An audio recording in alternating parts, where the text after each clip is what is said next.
Welcome back to the Therapist Burnout Podcast, episode 87. Hey, therapist. Last week I told you I was going to do a deep dive into therapist burnout, where I was going to give you my lasagna metaphor for burnout, which was multi-layered, and it's going to be good. It's going to be good, but it's not quite ready. So I'm pivoting, and company's coming. I got family coming here. I have to clean this house. That's real life. So I have chosen to give you a guest episode that I was going to save, but it's just so good. I need to get it out to you. So this week I have Dr. Jason Branch. He's the host of the Three Parallels podcast. So check him out there, follow him wherever you get podcasts. And he also has his own website. I will link that in the show notes. But I just think you will enjoy this conversation. It feels like a connection I'm going to keep up with, like many of the ones that I've had back on this, or I'm having back this season on the podcast. So I hope you'll enjoy it. Take a listen.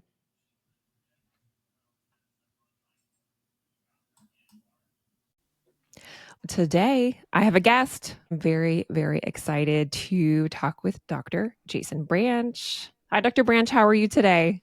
I'm doing well. I'm doing better now. It's the weekend. Yes. Yes.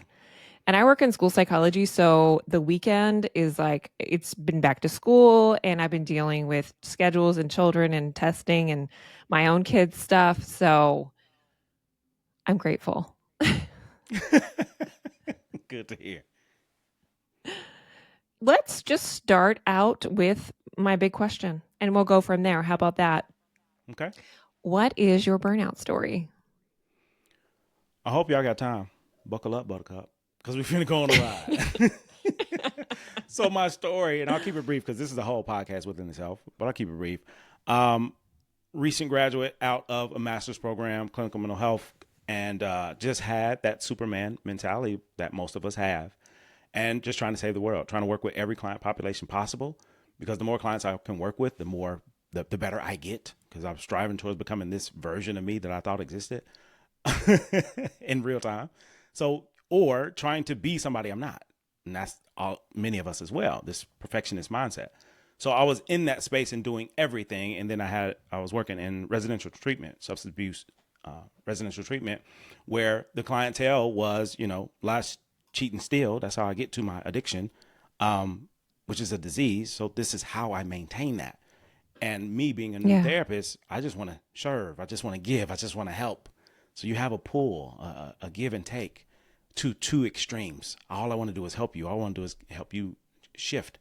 And a client who may not be ready at that time, taking or pulling. So those extremes will cause a rupture, and that's what happened to me. So I'm there, and I was sounding just like one of the clients there of, okay, I'm gonna quit this year. I'm gonna quit in January. I'm gonna quit in March, because I'm constantly pouring out and not giving back to me. So I'm in private practice. I'm seeing contract clients. I'm doing residential treatment. And I didn't even recognize I was dealing with burnout and capacity fatigue until I was met with my supervisor. My supervisor asked me, hey, just curious, what do you usually do after work? You're the first one here. You're the last one to leave. And it's usually dark on both ends. What do you do when you go home? And I was like, I go home and I watch Intervention. What do you do? And I had an attitude about it. What do you do? And she said, Intervention, like the AME show with the addicts. And she said, I said, I remember that show. Is it still out? Yes, I'll watch reruns. Okay. I ain't all the way there. But this show, and she shared, like, that's what you do for self-care. And I said, yeah, because I'm defending what I believe. This is how I become the best therapist in the world in my mind. Yeah. And she shared with me, because I didn't even know, you never leave work, right? And I was confused. What do you mean? She said, yeah, you never leave work. Yeah. So when you leave work and go home, you're watching more work. You're watching people do on TV what you see in reality. Make it make sense. And I couldn't. And that's when I kept telling myself, I'm going to quit this time. I'm going to quit this time. And it just didn't happen until it happened. And when it happened was when I was diagnosed with situational depression. When I started taking medication as a clinician in private practice. And I start burning out, because I'm burning the candle at both ends, trying to save everybody and their mama and their mama's mama, and not recognizing that I can't save everyone. I didn't know. So because of my lack of awareness, It's a I knowing burnt out. laughter, by the way. It's just a knowing Yes. laughter. I burnt out. So that candle, it, it extinguished, and that was it for me. It got really, really dark. So during that time, I decided, okay, enough is enough. And I hit rock bottom when it came to self-care. Through that experience, I decided this doesn't work for me anymore. How can I do something completely different to get out of this and get me back together? And I decided to do what I was already great at, which is being a bartender. So in college, I was the one of the best bartenders out there, and I always wanted to be one. Now's the perfect Yeah. time. So I did the complete opposite. And instead of encouraging people not to drink, I'm encouraging people to drink so I can make more money. So that's so I left the profession. I closed the practice. So I left are that you trying site. to say that burnout self-care could involve drinking? Absolutely. It I'm can involve whatever concerned. you say it is, in my humble opinion. Whatever the hell you say. I'm sorry. Can you say profanity on the show? I'm sorry. Yeah, yeah. Okay. I just want to make sure it's safe. I want to offend It's nobody. safe. Yes. Okay. Yes. I just put the little E on there. The little E. What's the little The E? little explicit. Oh, okay. Cool. So I flipped the script Do we completely. censor? I feel this way. Do we censor our clients? Absolutely not. No. So I don't censor guests. Okay. That's how I let's feel. talk it. Oh, I'm at home. Listen, I'm at the crib. I am so comfortable on your show. Is this the norm? Like, I feel like I'm on the couch. Yeah, I mean, I hope so. I don't have, it usually it's just me talking in this room. And so it's just me every day, like, here I am. This is the Jen show today. Again, here we are. So I needed some more energy. So I'm glad to have guests. So Oh, I'm on I'm, 12 on a scale of 1 to 10. so I have so many questions. Let's go. I think, okay, I want to get to depression and burnout. We'll get there. What I liked about your story is that you got a job. Because I think a lot of people, when they're in burnout, therapists especially, are looking for a career.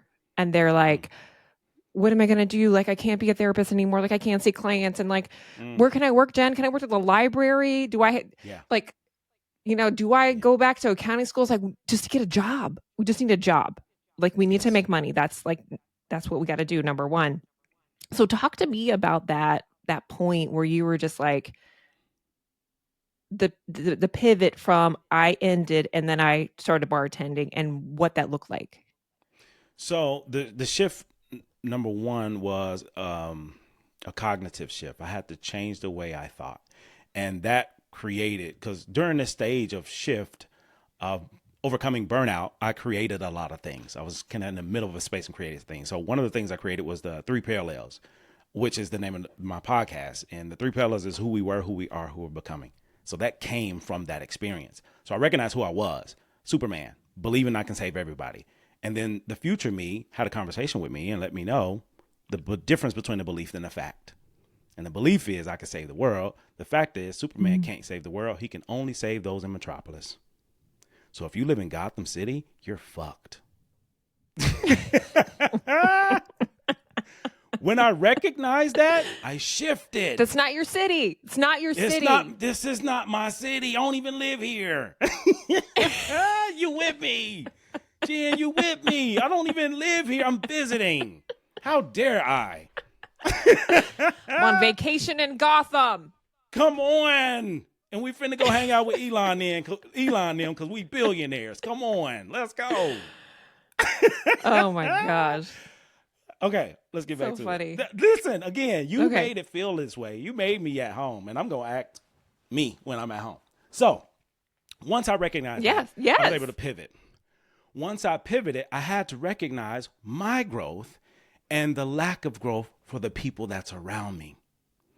So I decided I'm going to bartending school, but I couldn't tell anybody. I decided I'm quitting the job, and I told them I'm going to another mental health center somewhere random. I made it up because I didn't want to give anybody the opportunity to say some dumb shit to me. Oh, and in order to not, there we go. This is Jen, we so here, important. This is baby. so We're important here. We're here. because we hide it. We hide as therapists so much. I just feel like this is important because, whew, I mean, Because everybody, this is, yeah, because I feel like therapists are so scared about leaving because they feel so much shame. And so yes, it's why I just think it's important to pause here and just yes. notice and talk to me about this. Yeah, because that comes with something. Now, understand why we're in this profession is because somebody Mm, helped us or they didn't. That's it. That's why we're here. So if yeah. we're here and we're getting better at being us, it causes us to see things differently. And you move and navigate in life very differently than everyone else because you see life differently because you've done the work on yourself. And when you Yeah. know that, you move in life differently. So I reached out to one of my frat brothers. Hey, man, I got a conference in Atlanta for a week. Can I stay and hang out with you in your basement? He like, sure, absolutely. What conference is it? Man, some mental health conference. I don't know. That's what I told him. And from 8 to 5 for a whole week, from Monday through Friday, I went to bartending school, ended with a license and a job. Wow. And I left the profession completely because it almost killed me, Yeah. believing I can save everybody. And the whole time, all I needed to do was shift my focus and save myself. And that's exactly what I did. And I've never Wow. been back. And I will not go back. I Mm. have not experienced burnout and capacity fatigue since 2012. Wow. 2012. That was the first time, last time. Never do it again.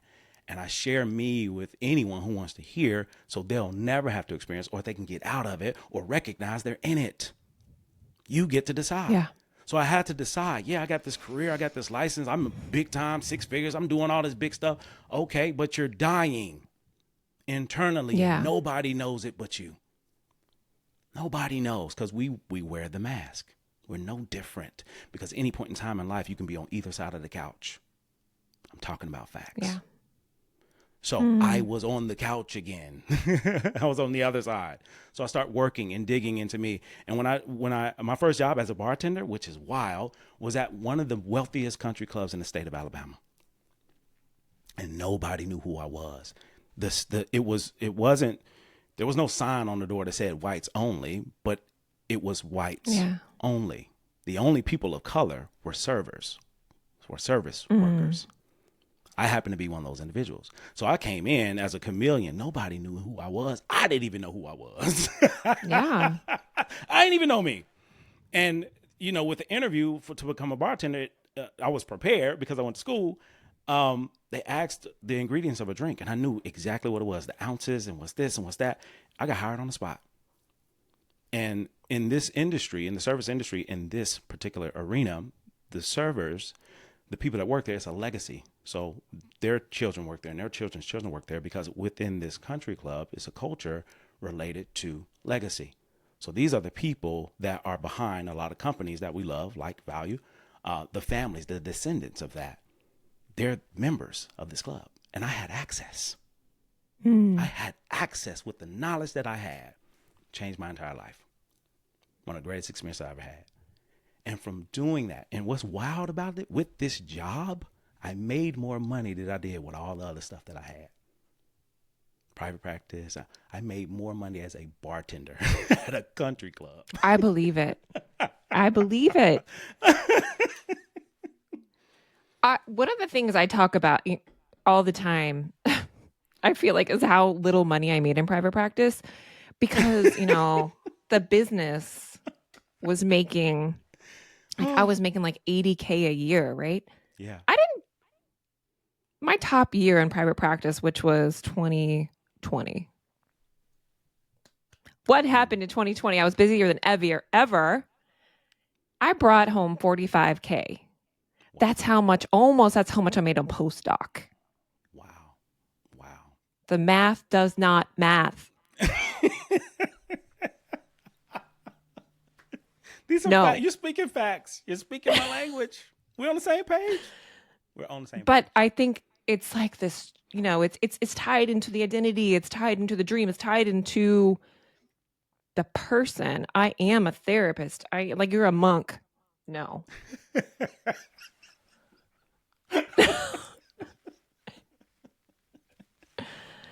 I can't do this with you today. I can't do this with you today. I know. I feel like we're kindred spirits, and I just met you like 20 minutes ago. This is wonderful. Yes. We family. You stuck with me now, okay? I know. You Forget stuck it. with me. And ain't nothing you can do about it.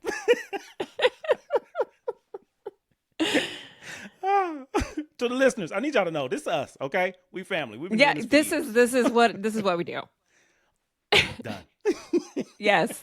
Yeah. We talked about the job, which one of the things I recommend to people is just make money. True. Mm-hmm. Like, do not get a career.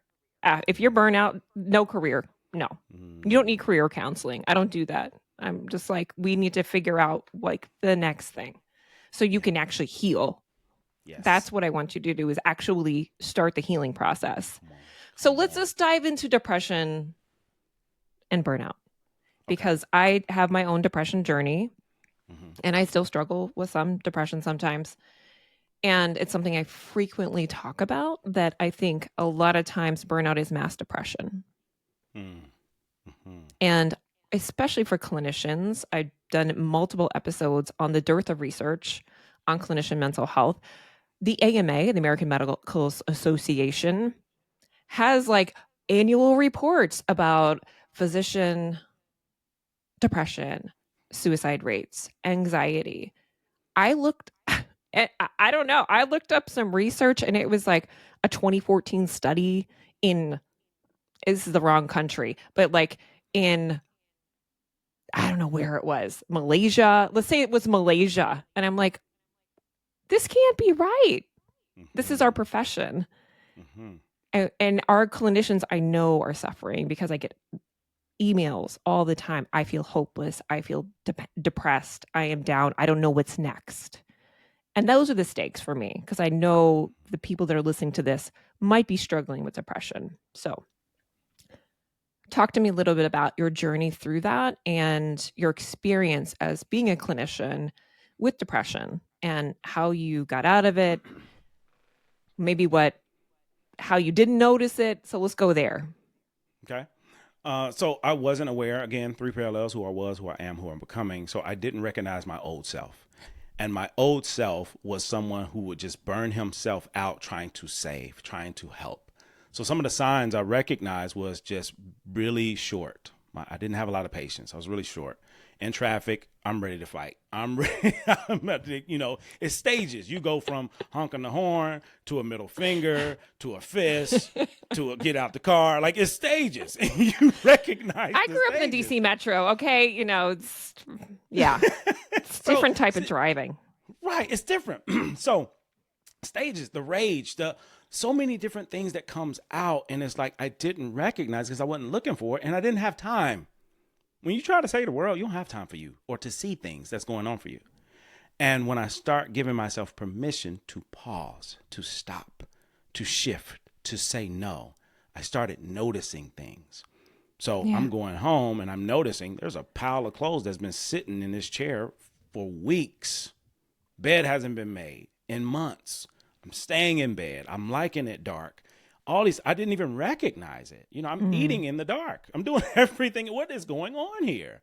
Not recognizing, because it's been my norm for so long. I've just been in it. And it wasn't until that tipping point, it was just hit after hit in every arena, because that was the wake up call I needed to have to know enough is enough. Now, before the bartending deal happened, I just took time off. I had some money saved. I just took time off. I took a cruise and I really want to retreat. And I gave myself time and silence to just be present. And that's what started to shift it for me. And some inner work and seeing a therapist, seeing a psychiatrist, I just started investing in me. So that Superman energy, instead of dragging my own cape and tripping it over it because it's too damn long trying to save everybody, I cut it to my length and save myself. Let's go, Jen. Let's go, Jen. Come on, sister from another mister. Let's go. Cut the cape. Cut the cape. Cut the cape, boo-boo. Why you keep tripping on yourself trying to save every damn body? They ain't asked you. Nobody asked you to save them. We're having church. I came on here a to teach. Friday at 2:27. I came here to teach. I did not come here to preach, but I got to work. Come on. I got a word, baby. This is my life. This is my life. And because of that, gosh. I'm him now. I had to have that. Understand, for those who are dealing with it right now, this is a part of your journey. This is to help you become a great therapist. Because there's 3 types of therapists. Horrible ones, we ain't got to talk about them because everybody talking about them. Good ones. The shitty ones. You're just... Gee, we speak the same language. Number 2, good therapists. Those want to do bare minimum, just average. Let me get my CEs. Get out of my way. Those types. And then you get... Pessy. And they're pessy ones probably too. Come on.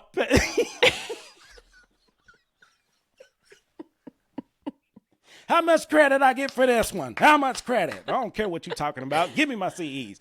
Ooh. Then you got great ones. And great ones are the therapists like you and I that do the work on ourselves to become the best version of us so we can help people become the best version of themselves. That's it. That is it, Jen. And I can't see anything else anymore because I see me now and I love who the hell I see. I love this man. You see all this purple? This is royalty. I love this man. But I had to become him to share what I'm sharing now. And that's a process you have to go through. Your burnout, compassion fatigue journey is a part of your story. And if you think about it, all of us have a huge library of books that's been written. We can go back to it and read word for word. And there's tons of books in front of us with no words. And this library goes until it doesn't. And every moment of your life is a book. It's a chapter. It's a verse. It's a paragraph. It's a sentence. It's a period. Mm. I'm done. You're done. What was coming up as you were saying that? Transformation. Mm-hmm. I remember who I was in 2012. It's a totally different guy than I am right now. And I wish, the old me, I knew what I knew now. The current me knows this is when I need to know. This is when it needs to happen. Because the future me is whispering, you're right on time. That's a different mindset than a salamander mindset of perfection. Has to be perfect. Black and white. Right or wrong, good or bad, win or lose. Gator mentality is I'm going to win or I'm going to learn, which means I'll never lose. I haven't lost since 2012. I have not lost since 2012 because I've been becoming him since then. And now I'm in a place and space in my life where I've come out of the basement, come out of these dark places to bring light to people, places, and things. So what I'm sharing is a part of my lived experience that I'm now in a place to give to people who ever want it. Come get some. And I don't run out. Yeah. There's that. Oh, you want more? I can keep going because I'm feeling your vibe. I'm just, No, I'm just thinking of someone who is the salamander right now. Like, what would you say to them? Yeah. And what do you, and tell me more about this framework of yours. But I think speaking to that salamander, because that's who messages me all the time. That's my motivation for this podcast, honestly. This is good. Oh, this is good. Okay, let's go to work. Y'all get your notebooks out. Okay. If you don't have one, go get you one. You got time. Press pause. And we're back. So when it comes to this gator and salamander mentality, you have pause to the podcast, then come back. That's why I tell them, pause it. If you're driving, pull over. There you go. And we're serious about this. We're serious, okay? All jokes aside. Okay, go. If you want to get your life together, stop the car. Because you're rushing to go do something for somebody else anyway. I just want to talk about it. And if you're laughing, that means you pull over. Okay, so you got a gator and a salamander. Salamanders are squishy. Everything sticks. They take their work home. They go to work early. They stay late. They watch Intervention when they get home. They don't take care of themselves at all. It's like a turtle out of its shell. You're naked and afraid. And I ain't talking about the TV show. So as that vulnerable person, made me laugh. Naked and weird. This is us in our most vulnerable state. And in that most vulnerable state as human beings, that's a part of systems, cultures, religions, and everything else in between, we develop a mindset. And what's that mindset? Number one, perfectionism. I'm an overcoming perfectionist myself. Again, black and white thinking. That's one P. There's 4 P's of salamander life. The first P is perfectionism. Number 2 is perception. Your perception determines your reality. And there's a difference between those people who live or work or play at the Comfort Inn Hotel versus those that's at the Intercontinental. For starters, Comfort Inn Hotel, and I'm talking about your comfort zone, what's comfortable for you, goes to about 4 or 5 stories. That's as high as you can go. That's your highest perspective. Meanwhile, when it comes to being a gator who lives in the Intercontinental 25th floor, I see life from a totally different perspective. And there's a difference between a continental breakfast at the Comfort Inn and breakfast at the Intercontinental, where eggs are powdered and the eggs are coming from the hen that's behind the counter. Right. That's perspective. So as a salamander, my perspective is limited based off of what I know. And what I know is what I believe. And what I believe long enough becomes a fact to me, even if it's not. So it was a fact to me that I'm Superman and I can save the world. That was a fact to me, although it was a belief. Because Superman is a belief as well. And he black, and he a superhero, and he real to me. Right? That's us as humans. So if I can have that love for a character that some human made up, how can I not have that for me? And that's how you transition into a gator. Gator, there's 4 C's to salamander life. There's 4 P's to salamander, 5 C's to gator, because gators are extra. Gators are covered with armor and protection. You evolve from a salamander to a gator. That armor and protection is your lived experiences. All the things that happened to you is how you grew gator scales. It protects you. You have a different perspective, different lens now. Again, your eggs come a little bit different. So therefore, you become different. A gator is not trying to be perfect. A gator is just being consistent. I just keep showing up every day. And at the end of the day, if you want to be black and white, ask a black and white question. Did you do the best you can with what you had today? That's yes or no. That's the only reason you can be black and white in my book. Yes or no? Yeah. Yes, I did. Let's move forward, right? Second thing about gators' perspective is always evolved because they're curious. Salamanders are nosy. They just want to know stuff. Gators are curious. They want to learn stuff. There's a difference. There's a value difference. Knowing stuff is Netflix. Learning stuff can be YouTube. Just a thought. Yeah.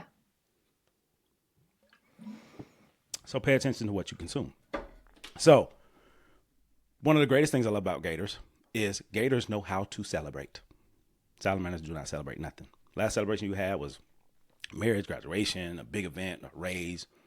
When the last time you just celebrated yourself? When the last time you gave you some flowers? When the last time you decided, today I'm taking a day off? Why? Because I never have. You don't get perfect attendance as an adult. You get depression. You get diabetes, you get high blood pressure, you get stressed the hell out, okay? You don't get an award for doing everything for everybody. You get hurt. And you stay hurt until you decide enough is enough. And I'm challenging everybody listening, enough is enough if you're listening to this. Because why else would you be here? Right. Why else would you hear the words that's coming from us? Why else? You're supposed to be here. You're supposed to know this. Yeah. You know, it's I think these metaphors are helpful because I think, at least I'm just thinking of myself, right? I felt like I was the salamander for so long. And I mean, perception is reality. I have always said that. Your perception is reality. And we keep putting the same thoughts in our mind and we keep accepting them as truth. They become them. Yes. They are our truth. They're what we see. They're what we live out. And I remember a thing I said to myself as I was leaving my practice was, I can't trust myself because I built a practice. And I can say it now with clarity, but at the time, this was like hot tears and just all. Ugh. I built this practice. I thought this was my baby, which a practice isn't your baby, so just that's not it. It's not. It's a business, but we won't go there right now. Well, I mean, this is a whole show. That's a whole nother show. It's a whole nother show. I know. It's a business. It's not your baby. So you. Wow. You Wow. didn't Jen, lose it talk because it. it's not a child. Talk it. Yes. But I think, myself telling myself I couldn't trust myself because this went so bad, because this thing that I thought was my baby, then I failed at it. So it's even in like our perception of this thing that we think that practice or being a therapist is like the ultimate pinnacle, when it's part of us. Maybe it was part of a season, and we continue to live in that when it didn't work for so long that we were just in survival mode. We were the salamander. We were just like, ooh, we're going to hide tonight because I have like 10 clients coming in and I don't even know. Like you, I'm thinking of you in the basement in the dark, and you just continue to do it because you are in fight or flight Yes. until you realize like, that's just not going to work anymore. I can't do that anymore because I am so open. I'm so exposed. I'm depressed. I have nothing to give. And that's Yeah. what happens in burnout for most therapists. They literally burn. It's not like, let's do some prevention and some self-care. We are on fire. Absolutely. So anyway, what are your reactions to that? It's honest. It's real.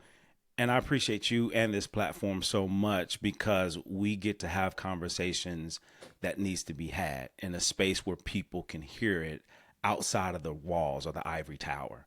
Because when you're insulated in that environment, it's a culture that we adopt, adapt, assimilate to that kills us. And as you all know, Yeah. as we all know, if you happen to lose your life, take your own life, you will be replaced. Why? Because as Dr. Blanchett just mentioned, it's a business. You're a person that helps me do my job. You're the person that helped me build revenue. You're replaceable. And I don't know any environment that you're not unless it's your own. Even if it's your own, you can be replaced. So that belief, what you were talking about, that belief, we can be so deep rooted in it and not see. For example, and this is what I call breadcrumbs. Breadcrumbs are the things that's around us hidden in plain sight. You eat enough breadcrumbs, you're going to end up with a slice of bread. And as we know, every slice of bread has two sides. Everything has two sides. And if I'm only looking at one side of life, I can never see the other side. And that's people, if you're listening, if you're one of these individuals, I cannot stand you. And these are people who don't eat sushi. But the reason they don't eat it is you ask them, hey, have you ever had sushi? Nah, I never had it. Now, how do you know if you don't like it? Yeah,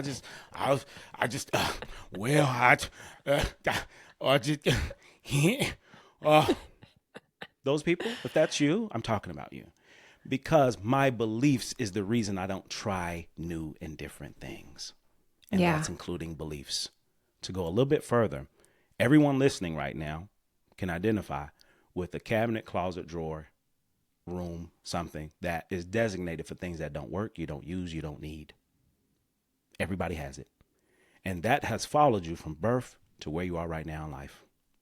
It's tangible. You can walk to it right now and get rid of that iPhone case from 2009. iPhone box. Remote to that TV that don't work. Coupons that expired. Menus to restaurants that burn down with your burnout. Okay. I'm challenging you. I don't give homework. I give life work. I'm challenging the listeners right now to go to that drawer. Even in one of my things I tell therapists, clients, okay, your first step out of clear out the caseload. Come on. Because that creates room. And the question I'll ask people, are they meeting treatment goals? They're like, yeah, get them out of here. They're like, I feel seen. Why are you attacking me right now? Because I was you.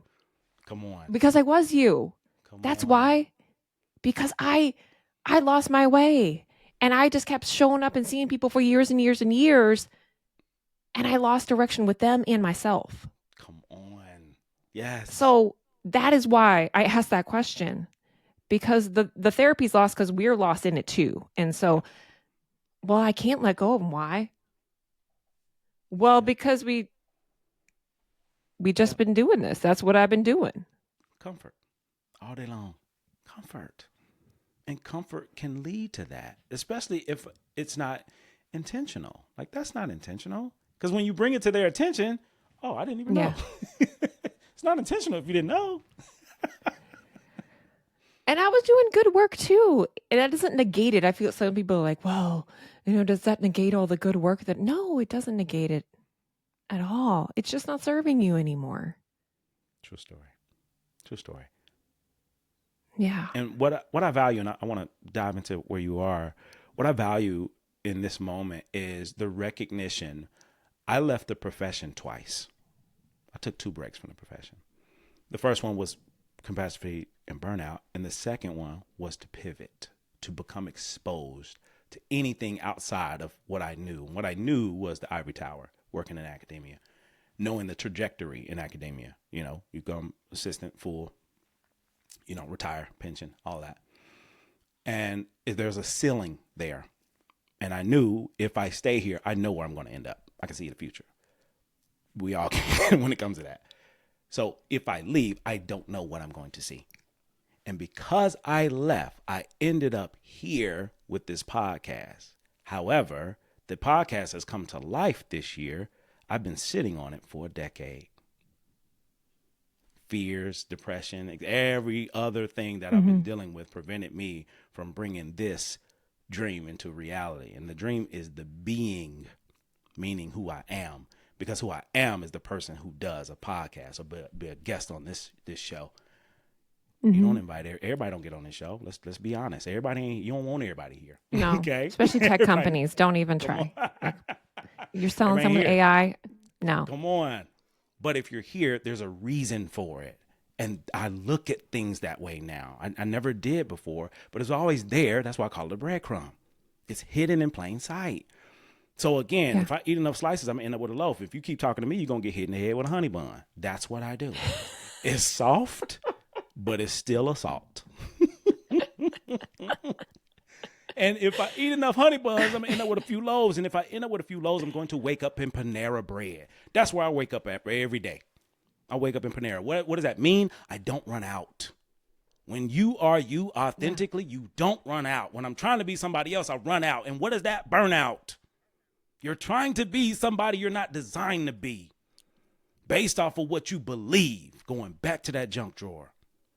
You believe I'm supposed to have it, but it doesn't fit. It doesn't work. And we still do it because we're comfortable. How do I know? Your thermostat ain't changed since the last season. We love comfort. And the thermostat ain't changed unless you pay the bill. There's that. It's truth. I mean, it is so much easier to keep the status quo. And the only reason why I feel like I cheated the system. This is so interesting. I don't think I've really said this on my podcast, but I work in school psychology. That's my job.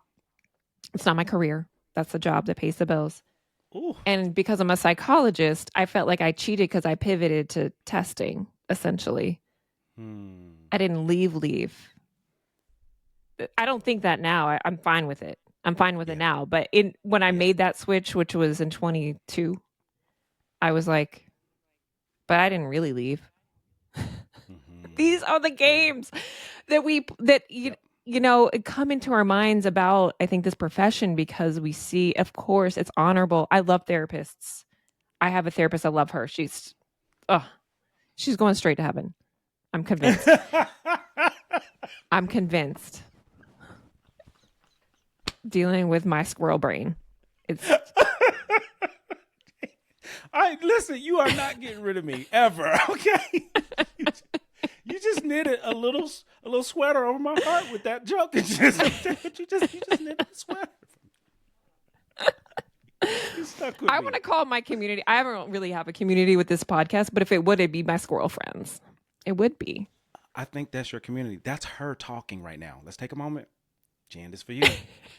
I'm dead serious. This is happening in real time. Listeners, this is happening in real time. Pull the call over again. We did not pre-record this. Jan, I want you to hear her because you just named your new community. So all them squirrels out there, hey, this is your call in. The community is being built right now in real time. And if this hits home for you in any capacity, I need you to join in. I don't know where this group at, but she got it somewhere. She'll give you the details later. This is happening because I hear her and I'm talking to her now. You may or may not have a conversation with her, but I just did. And there's that. Didn't I say, Panera? I don't run out. Funny. Yeah. Yeah. Done. So the community is here now. Yeah. Thank you. Thank you, Jen. I see you. Thank you. Building communities in real time. I see you. That's right here. Yeah. Yeah. It's done. Yeah. It's done. So real quick, I need you all to see that was a breadcrumb that I took advantage of. And when you take advantage of breadcrumbs, meaning things that we can't see with the breadcrumbs, we may see them ourselves, but it's so rewarding to be someone who can see a breadcrumb in front of someone when they're not able to see it and give it to them. And you just ate. You just ate. Yes. I'm telling you. So therefore, for all of us listening, the three parallels, who we were, who we are becoming, your old self is always screaming, yelling, very loud, very reactionary. Mm-hmm. Your current self is right in the middle. I don't know what to do. Your future self is always talking in a whisper. So anything that you say, what you just said, Jen, is your future self speaking to you. You have to listen to her.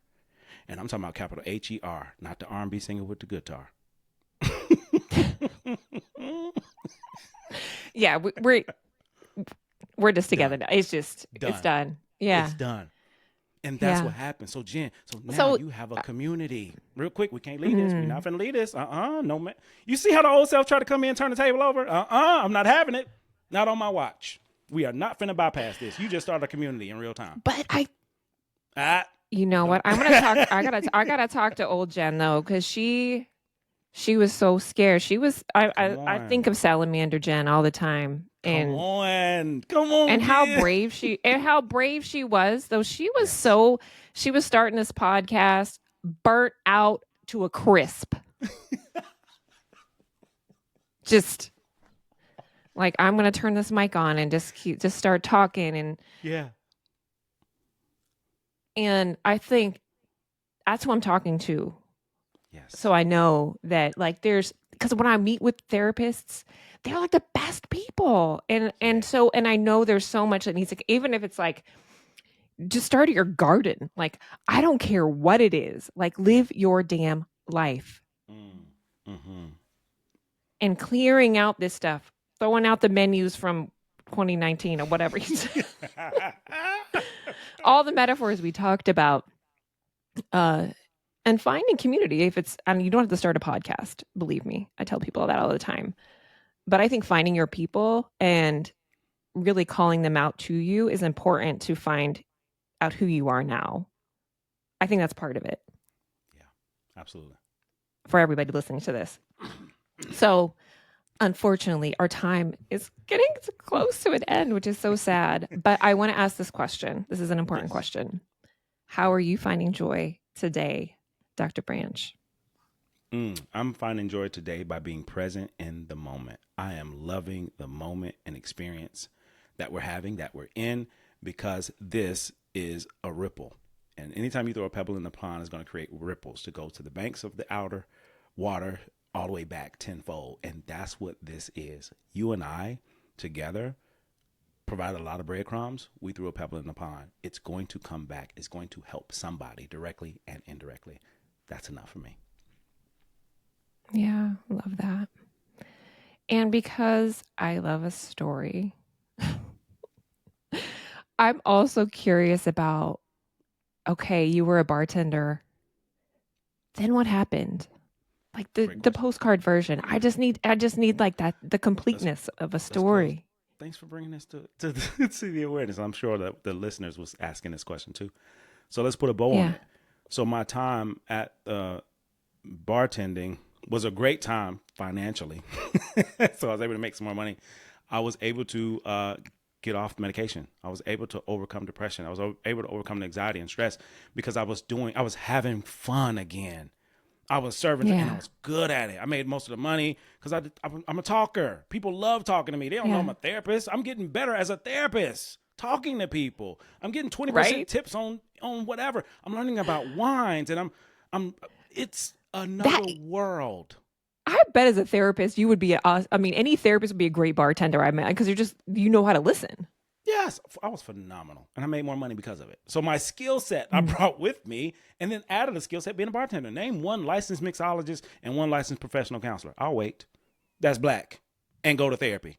I'm a unicorn, but I'm black with a gold horn. Come on. Come on.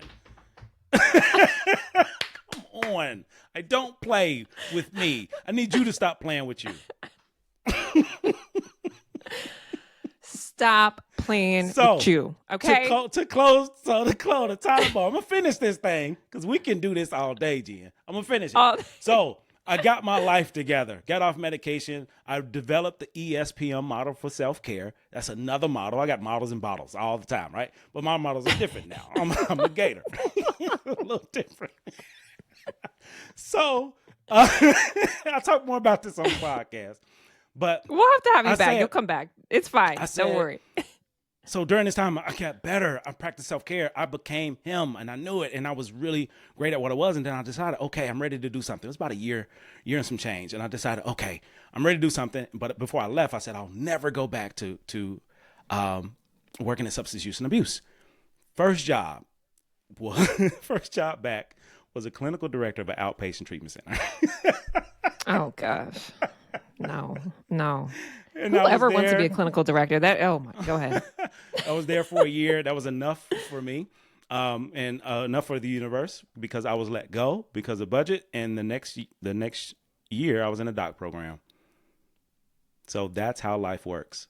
So because I took care of myself, it led me to become him, Dr. Jason Branch.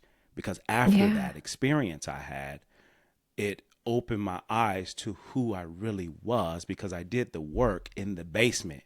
And I look at the basement as our house. All of us have a house. You got the attic, the living room, and the basement. Attic, where you spend the most time in your head. Living room is where you are presently. Basement is the trauma, the drama, the things that happen between you and your mama and them. Yeah. That's in the basement. All those things we have to unpack to clean that basement out to make it look as pristine as your attic. And if you do that, you can move to a different house, just like the Intercontinental. Just like all the things that you're supposed to have based off the person that you are becoming. That's why I'm here. That's how.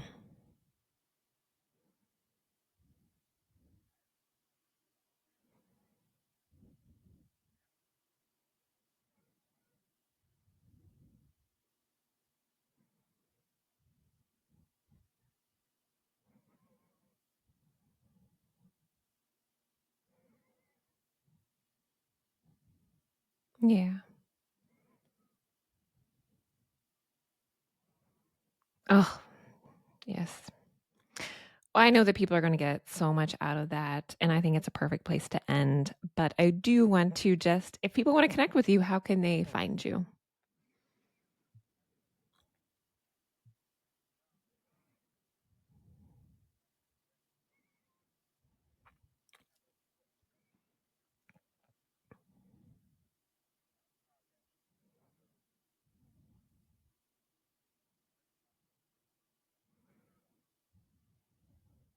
With a golden horn. Mic drop. Mic drop.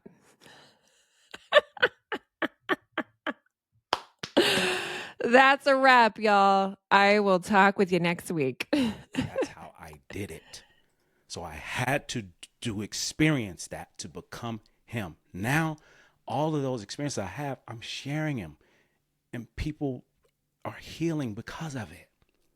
That's the story. That's the journey. That's what this is about. It wasn't about me. I learned about me, and now I'm giving me away to whoever wants it.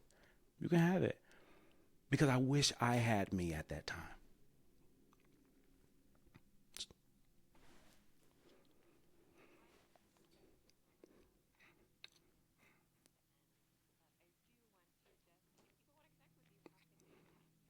Best way, www.drjbranch.com. I'm Googleable now, so you can Google Dr. Jason Branch. And I have a book, a journal, the Gator Scales Journal, which is available on Amazon. Also a podcast, 3 Parallels podcast with me, Dr. Jason Branch. So that's how you can find me. Pretty easy. Again, I'm a unicorn. I can be found. All day, baby.